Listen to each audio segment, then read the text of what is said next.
1 अप्रैल 2020। दुनिया एक तरफ कोरोना महामारी से लड़ रही थी, देश में लॉकडाउन लगा था और सड़कों पर सन्नाटा था।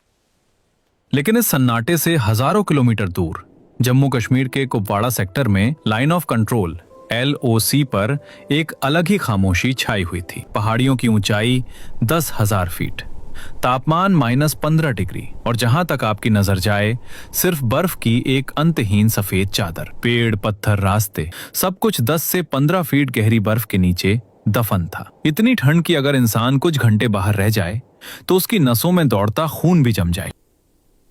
सर्दियों के इस मौसम में सेना की ज्यादातर टुकड़ियां अपनी फॉरवर्ड पोस्ट से नीचे बेस कैंप में आ चुकी थीं। LOC पर बिछी तारों की बाढ़, LOC फेंस बर्फ के नीचे पूरी तरह दब चुकी थी और मौसम की इसी खराबी का फायदा उठाने के लिए सीमा पार से एक खौफनाक साजिश रची जा रही थी।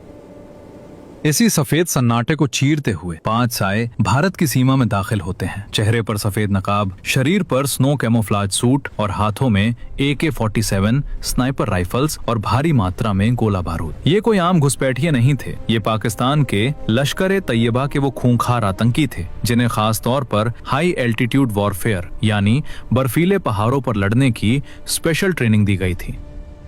इनका मकसद कश्मीर घाटी में घुसकर किसी बहुत बड़े आत्मघाती हमले को अंजाम देना था। लेकिन उन्हें यह नहीं पता था कि जिस बर्फ पर वो अपने नापाक कदम रख रहे हैं, अगले कुछ ही दिनों में वही बर्फ उनकी कब्र बनने वाली है।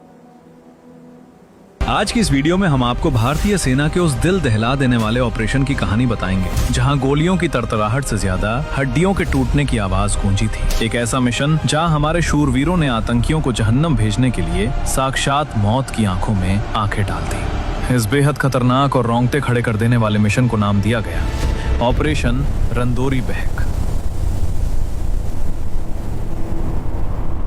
चूंकि फौज नीचे उतर चुकी थी, इसलिए LOC की निगरानी हाईटेक ड्रोन्स और UAV के जरिए की जा रही थी। 1 अप्रैल की दोपहर कमांड सेंटर में बैठे जाट रेजिमेंट के एक ड्रोन ऑपरेटर की नजर स्क्रीन पर पड़ती है। उसे LOC के पास शमशाबरी रेंज की पहाड़ियों पर बर्फ में कुछ पैरों के निशान दिखाई देते हैं। पहले लगा कि शायद किसी जंगली जानवर स्नो लेपर्ड के निशान होंगे, लेकिन जब ड्रोन को जूम किया गया तो ऑपरेटर की आंखें फटी रह गईं। निशान एक सीध में थे, बिल्कुल मिलिट्री फॉर्मेशन में। वो समझ गया कि ये इंसान के भेष में पाकिस्तानी भेड़िए हैं। तुरंत अलार्म बजता है। कमांडिंग ऑफिसर के आदेश पर बिना एक पल गवाए 8 जाट रेजिमेंट के जवानों की एक टुकड़ी उसी वक्त उन निशानों का पीछा करने के लिए निकल पड़ती है। बर्फ में चलते हुए घंटों बाद शाम के वक्त हमारी फौज का सामना उन 5 आतंकियों से होता है। दोनों तरफ से भीषण गोलीबारी शुरू होती है, लेकिन ये आतंकी बेहद चालाक थे। वो जानते थे कि खुले में लड़ना बेवकूफी है। उन्होंने सफेद कपड़े पहने थे और वहाँ बर्फ का तूफान आ रहा था। इसी खराब मौसम और ढलती शाम का फायदा उठाकर वो आतंकी वहाँ से भाग निकलते हैं। 2 और 3 अप्रैल अगले 2 दिनों तक यही चूहे बिल्ली का खेल चलता रहा। आतंकियों को घेरने के लिए भारतीय सेना ने 41 राष्ट्रीय राइफल्स RR और 27 राष्ट्रीय राइफल्स को भी मैदान में उतार दिया। कई बार आतंकियों से आमना सामना हुआ, गोलियां चली, लेकिन हर बार वो घने देवदार के जंगलों और बर्फ के टीलों के पीछे छुपकर बच निकलते। सेना समझ चुकी थी कि आम आतंकी नहीं है, ये पहाड़ों पर लड़ने में माहिर हैं और अगर ये रिहायशी इलाकों आवा, जुरहामा, सफलपोरा तक पहुंच गए तो भारी तबाही मचाएंगे। 4 अप्रैल 2020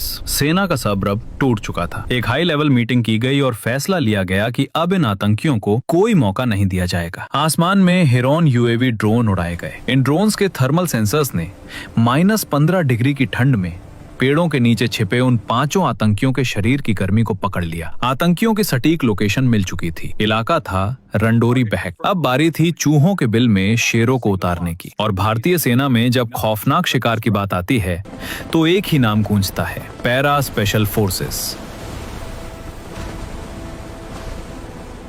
इस मिशन के लिए चुनी गई 4 पैरा SF। ये वही घातक यूनिट हैं जिसने 2016 में पाकिस्तान में घुसकर सर्जिकल स्ट्राइक को अंजाम दिया था, जिनका मोटो ही है शत्रुजीत। इस ऑपरेशन की कमान सौंपी गई सूबेदार संजीव कुमार को। उनकी टीम में 5 और कमांडोज थे, हवलदार Devendra Singh, paratrooper Balakrishna, paratrooper Amit Kumar, paratrooper Chhatrapal Singh, paratrooper Sonam Tsering Tamang. ये 6 जवान वो थे जिनके सीने पर बलिदान बैज चमकता था। इन्हें पता था कि ये एक सुसाइड मिशन हो सकता है, लेकिन मातृभूमि की रक्षा के लिए इन्हें अपने खून का एक एक कतरा बहाना मंजूर था। 4 अप्रैल की रात चांद की रोशनी से कुपवाड़ा के बर्फीले पहाड़ चमक रहे थे। आसमान में एक ALH ध्रुव हेलीकॉप्टर गड़गड़ाते हुए रंडोरी बहक की चोटी के पास पहुंचता है। हेलीकॉप्टर से एक मोटी रस्सी फास्ट रोप नीचे लटकाई जाती है और फिर एक के बाद एक ये 6 कमांडोज बर्फ के उस समंदर में कूद पड़ते हैं। जमीन पर कदम रखते ही उन्हें एहसास होता है कि बर्फ उनकी कमर तक गहरी है। पारा -15 डिग्री से भी नीचे गिर चुका था। हर एक कदम उठाना किसी पहाड़ को धकेलने जैसा था। सांस लेने पर हवा फेफड़ों में सुइयां चुभ हो रही थी, लेकिन कमांडोज के चेहरे पर कोई शिकन नहीं थी। उनके night vision goggles NVGs activated थे। अपनी असॉल्ट राइफल्स को छाती से लगाए ये कमांडोज बिल्कुल खामोशी से बिना एक शब्द बोले लगातार 5 घंटे तक उस कमर तोड़ बर्फ में आतंकियों के निशानों का पीछा करते रहे। सुबह के करीब 4 बज चुके थे। अंधेरा छटने लगा था। तभी सबसे आगे चल रहे सूबेदार संजीव को बर्फ पर बिल्कुल ताजे पैरों के निशान दिखाई देते हैं। उन्होंने हाथ के इशारे से टीम को रुकने को कहा। वे समझ गए थे कि शिकार अब बस चंद कदमों की दूरी पर है। टीम ने खुद को 2-2 की 3 टुकड़ियों में बांट लिया। कमांडोज धीरे धीरे आगे बढ़ रहे थे। सबसे आगे हवलदार देवेंद्र और पैराट्रूपर बालकृष्ण थे। तभी प्रकृति ने खौफनाक खेल खेला। जिस बर्फ पर देवेंद्र और बालकृष्ण चल रहे थे वो असल में कोई जमीन नहीं थी, बल्कि पहाड़ के किनारे लटकती हुई बर्फ की एक परत थी। छज्जा टूटा और पलक झपकते ही दोनों कमांडोज खाई में गिर पड़े। पीछे चल रहे बाकी 4 कमांडोज को कुछ समझ नहीं आया। वो रेंगते हुए खाई के किनारे पहुंचे और नीचे झांका। नीचे जो नजारा था उसने उनके खून को जमा दिया। देवेंद्र और बालकृष्ण एक छोटी सी बर्फीली गुफा में गिरे थे और उनके ठीक सामने महज 10 से 15 फीट की दूरी पर 5 के 5 लश्कर आतंकी बैठे थे। दूरी इतनी कम थी कि बंदूक उठाने का भी वक्त नहीं था। अगर वो आतंकी अपनी मैगजीन खाली कर देते तो दोनों कमांडोज वहीं भून दिए जाते। लेकिन भारतीय सेना के कमांडो का दिमाग बिजली से भी तेज चलता है। देवेंद्र और बालकृष्ण ने बिना 1 सेकंड गवाए हवा में ही उन आतंकियों पर भूखे शेर की तरह छलांग लगा दी। उन दोनों को आतंकियों पर कूदता देख ऊपर से सूबेदार संजीव, अमित, छत्रपाल और सोनम भी उस गुफा में कूद पड़े। अब वो जगह इतनी छोटी और संकरी थी कि अगर हमारे जवान अपनी बंदूकों से गोलियां चलाते तो वो गोली अपने ही साथी को लग सकती थी। इसलिए उन 6 कमांडोज ने एक ऐसा फैसला लिया जो मिलिट्री इतिहास के सबसे खौफनाक और बहादुरी भरे फैसलों में गिना जाता है। उन्होंने अपनी बंदूकें पीछे की और शुरू हुआ हैंड टू हैंड कॉम्बैट, यानी निहत्थे हाथों और चाकुओं की जंग। गुफा के अंदर मौत का तांडव शुरू हो चुका था। देवेंद्र और बालकृष्ण ने अपनी जान की परवाह किए बिना 2 आतंकियों को दबोच लिया। आतंकियों ने अंधाधुंध गोलियां चलानी शुरू कर दी। देवेंद्र और बालकृष्ण का शरीर गोलियों से छलनी हो गया, लेकिन मरने से पहले उन्होंने अपने हाथों से उन 2 आतंकियों की गर्दन तोड़कर उन्हें सहन्नुम भेज दिया। अपने 2 साथियों को गिरता देख पैराट्रूपर अमित कुमार का खून खौल उठा। एक 27 साल का जवान आतंकियों पर काल बनकर टूट पड़ा। सामने से एक आतंकी ने अपनी AK-47 का पूरा बर्स्ट अमित के सीने पर उतार दिया। 1, 2, 5, 10, 15 गोलियां। अमित कुमार के शरीर में 15 गोलियां घुस चुकी थी। खून फव्वारे की तरह बह रहा था। एक आम इंसान 2 गोलियों में दम तोड़ देता है, लेकिन ये एक पैरा SF कमांडो था। 15 गोलियां खाने के बाद भी अमित जमीन पर नहीं गिरे।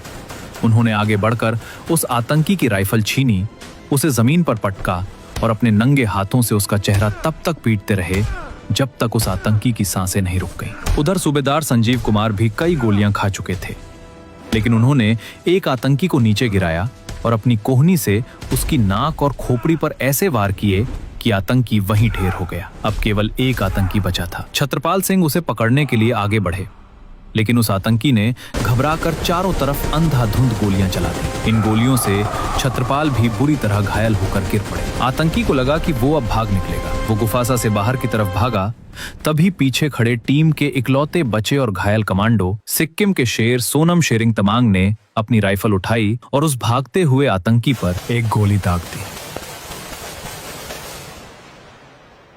धमाके के बाद उस बर्फीली घाटी में फिर से वही खामोशी छा गई जो 1 अप्रैल को थी।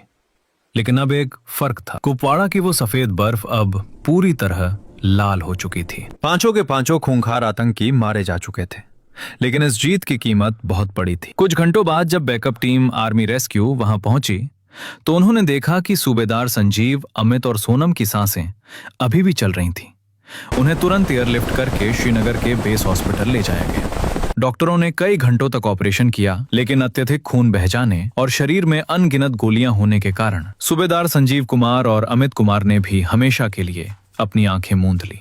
इस पूरे 6 लोगों के स्क्वाड में केवल एक जवान सोनम शेरिंग तमांग जिंदा वापस लौट पाए।